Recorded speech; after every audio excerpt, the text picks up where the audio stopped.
This is Dr. Girija Wagh, consultant obstetrics, gynecology and infertility with laparoscopic endoscopy at Cloudnine, Shivajinagar, Pune.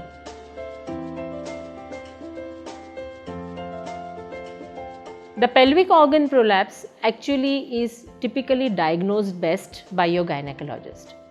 You may feel all these symptoms that I have explained in the prior answer, but when you are examined thoroughly through the introitus or through a vaginal examination, the doctor will actually be able to diagnose where is the weakness.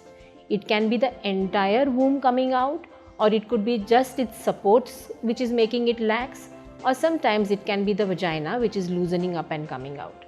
Now, anterior aspect of this particular vagina is very closely in approximation with the urinary bladder, and posteriorly it is closely in that is in the back side, it is closely in approximation with the rectum from where we pass stools.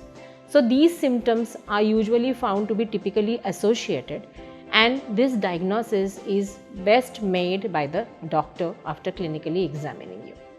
Now, pelvic organ prolapse can affect any age. Many a times younger women immediately post first delivery, or sometimes even as early as the first sexual contact, may start experiencing this pelvic organ prolapse. Now, this usually typically younger women who suffer are as a result of congenital difficulties in or weaknesses in their collagen tissue. These are certain disorders and which may present. Sometimes women may present with prolapse during their pregnancy. Many a times prolapses are experienced after delivery also.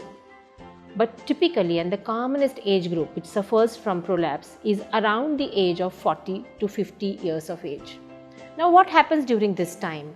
There is deficiency of the estrogen hormone, perimenopause has set in, and therefore all these ligaments which are supporting the womb and the vagina become weakened.